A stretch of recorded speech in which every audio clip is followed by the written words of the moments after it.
In 2013, Gloria Mackenzie, an 84-year-old from Zephyrhills, Florida, won a $590.5 million Powerball jackpot, the largest single winner prize in U.S. history. Her story seemed like a fairy tale, until scammers hijacked her name. Criminals built a global fraud scheme, using Mackenzie's identity to target thousands. Victims were told they'd been chosen to receive a share of her winnings, a sophisticated scam. The operation spanned continents, leaving emotional and financial devastation.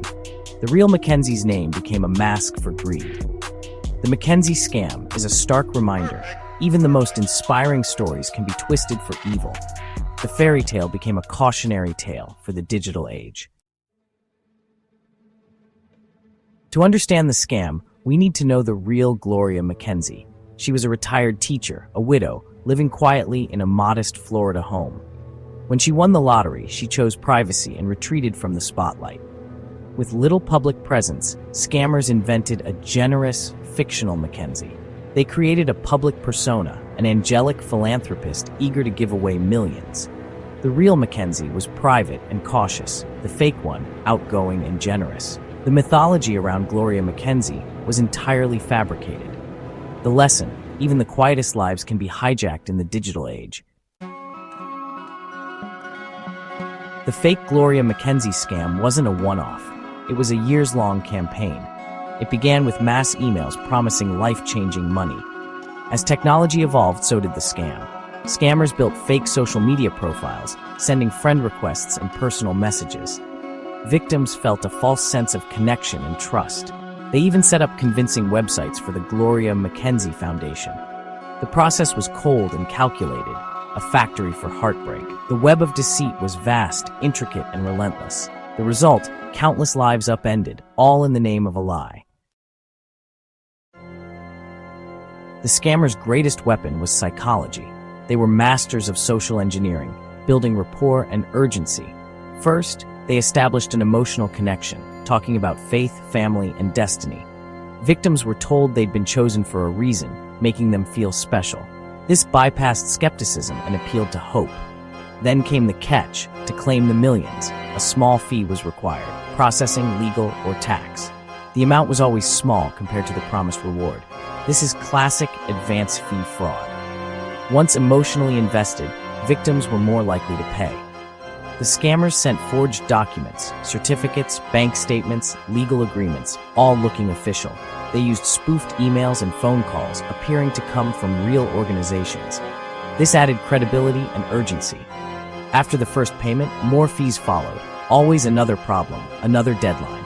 Pressure mounted, and the requests became more demanding. Victims, already invested, felt trapped by the sunk cost fallacy. They couldn't back out, fearing the loss of their prize. The scam escalated, draining savings and hope. The lie was convincing because it was personal, persistent, and relentless. The scammers exploited trust, turning optimism into vulnerability. The result: a small fee became a financial disaster. The art of the lie was in making the impossible seem just within reach. And that's how lives were ruined, one fee at a time. The victims paid a steep price, financially and emotionally. Many lost their life savings, retirement funds, even homes. The scammers were relentless, extracting money until nothing was left. One Texas retiree lost over $200,000, believing for months he was in touch with Mackenzie. His story was just one of thousands. The emotional toll was often worse than the financial loss. Victims felt ashamed, betrayed, and isolated. They had trusted a story of kindness only to be deceived. Depression, anxiety, and broken relationships followed. Families were torn apart by secrecy and shame. The scam didn't just steal money, it shattered trust and hope. Victims withdrew from loved ones, too embarrassed to admit the truth. The ripple effects spread through families and communities. The dream of a better life became a nightmare.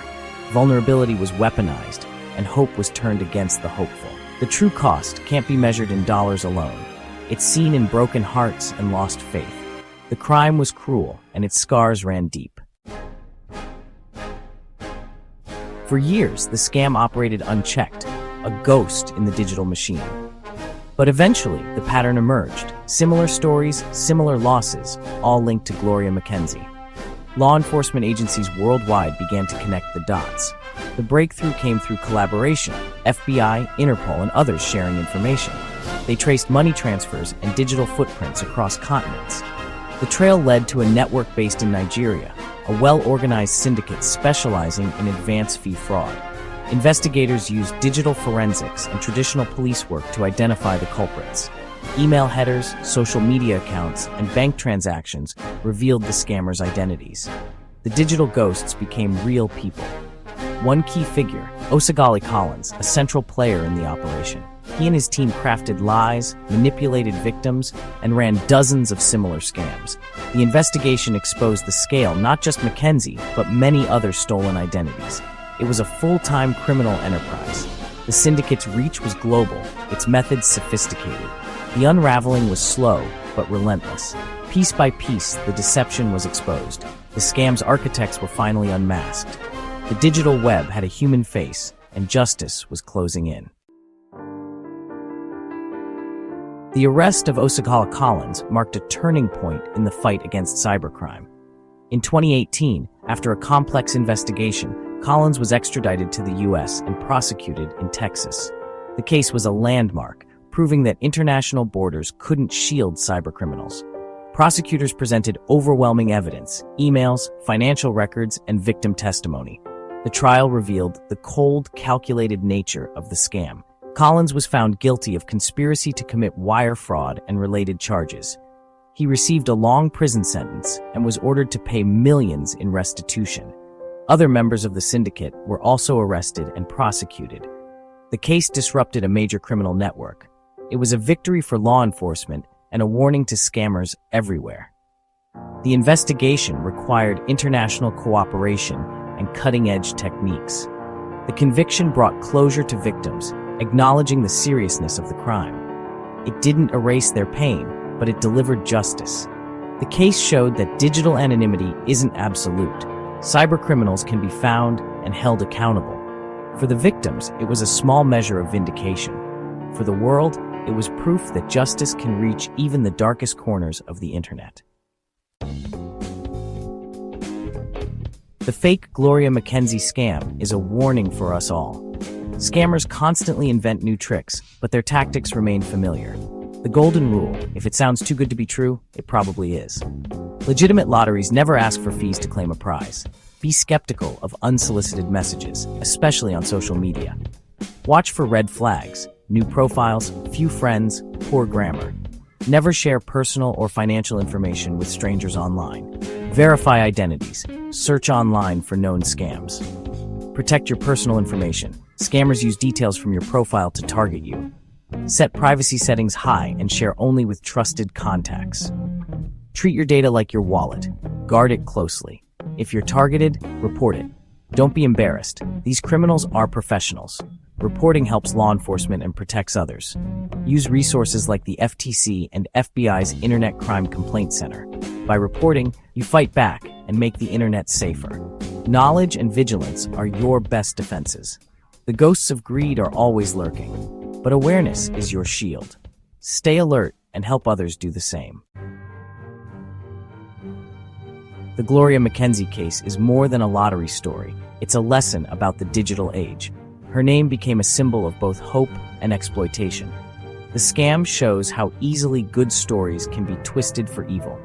It's a reminder to question what we see online and to protect our privacy. The criminals didn't use hacking, they used psychology, exploiting trust and hope.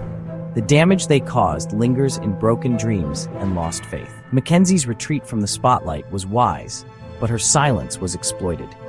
The case highlights the paradox of digital life: how much to share, how much to guard. Every detail online can be weaponized. The story is a cautionary tale for the age of likes and shares. The real lesson isn't just about crime, it's about our world's vulnerability. We all dream of sudden fortune. We all want to trust, but we must be careful, skeptical, and informed. The Mackenzie scam is a story we shouldn't forget. Stay curious, stay cautious, and protect what matters most.